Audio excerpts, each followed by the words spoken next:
Assalamualaikum warahmatullahi wabarakatuh. Halo sahabat edukatif semuanya, selamat datang di video pembelajaran kali ini. Nah, pernah nggak sih kalian itu merasa bahwa belajar itu seperti potongan-potongan puzzle yang belum tersambung? Matematika sendiri, bahasa Indonesia sendiri, IPA sendiri. Padahal kenyataannya kehidupan tidak pernah terpisah seperti itu loh. Semuanya saling terhubung. Nah, disinilah pentingnya desain pembelajaran tematik yang menggabungkan berbagai mata pelajaran dalam satu tema. Agar apa? Agar pembelajaran lebih menyenangkan, bermakna, dan relevan dengan kehidupan nyata sehari-hari. Nah, di video kali ini kita akan membahas 8 model desain pembelajaran tematik yang dikembangkan oleh Robin Fogarty. Setiap modelnya itu memiliki pendekatan tersendiri loh, dari yang terpisah hingga yang terintegrasi penuh. Penasaran? Mari kita mulai. Nah, untuk model yang pertama ada model fragmented. Model ini adalah model pisah total antar mata pelajaran. Model ini adalah pendekatan tradisional yang paling sering kita temui di sekolah-sekolah. Mata pelajarannya dipisah-pisah, dikerjakan oleh guru yang berbeda, tanpa ada usaha untuk mengaitkan satu pelajaran dengan pelajaran yang lainnya. Contohnya, di hari yang sama, siswa belajar matematika tentang volume, lalu bahasa Indonesia tentang pantun, dan IPA tentang gaya. Semuanya berjalan sendiri-sendiri. Nah, kelebihannya adalah materi bisa disampaikan secara mendalam dan sistematis. Kekurangannya adalah siswa kesulitan menghubungkan ilmu dengan kehidupan nyata. Nah, yang kedua ada model connected. Model ini keterkaitan dalam satu mata pelajaran. Model ini masih dalam satu bidang studi, tapi guru mengaitkan antar konsep di dalamnya. Contohnya, di pelajaran matematika, guru menghubungkan konsep luas, keliling, dan satuan ukuran dalam satu rangkaian belajar. Nah, kelebihannya apa? Kelebihannya dapat membantu siswa memahami keterkaitan dalam satu mata pelajaran. Kekurangannya adalah masih belum melibatkan pembelajaran yang lainnya. Nah, model yang ketiga adalah model nested. Model ini artinya satu pelajaran tapi banyak tujuan. Model ini memfokuskan pada pengembangan keterampilan atau sikap tertentu sambil tetap mengajarkan konten. Contohnya, saat siswa belajar IPA tentang daur air, guru juga melatih kemampuan berpikir kritis dan kerja kelompok melalui diskusi eksperimen. Nah, apa sih kelebihan model ini? Kelebihannya adalah dapat menghemat waktu dan melatih banyak kompetensi sekaligus.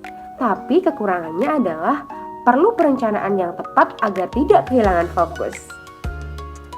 Nah, yang keempat adalah model sequential. Artinya, mata pelajaran disusun secara berurutan.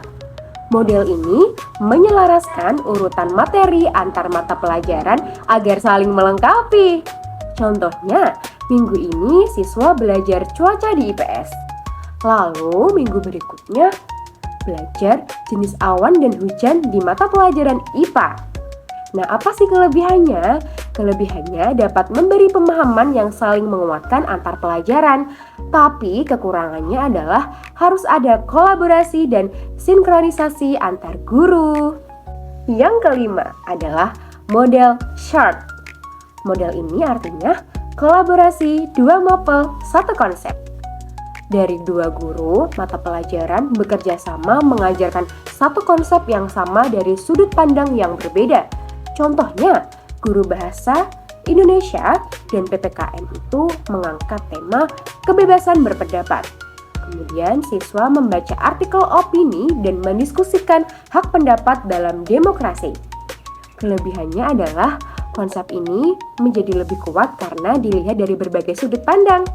Kekurangannya perlu waktu kerjasama antara guru-guru. Yang keenam, yaitu model WIBET atau tema utama mata pelajaran mengikuti. Ini adalah model yang sering kita temui di SD. Satu tema besar menjadi poros yang mengaitkan seluruh mata pelajaran. Contohnya, tema lingkungan mencangkup IPA, mata pelajaran IPA, kemudian materi daur sampah, kemudian mata pelajaran IPS, perubahan lingkungan, dan bahasa Indonesia membuat pidato tentang menjaga alam, dan SBDP itu membuat poster kebersihan. Kelebihannya, siswa belajar dalam konteks nyata yang utuh.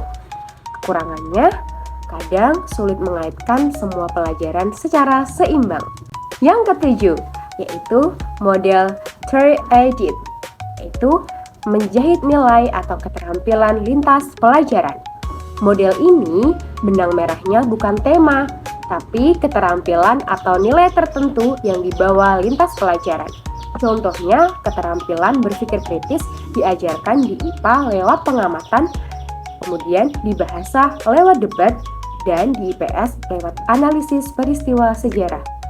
Kelebihannya yaitu cocok untuk menanamkan nilai dan soft skill.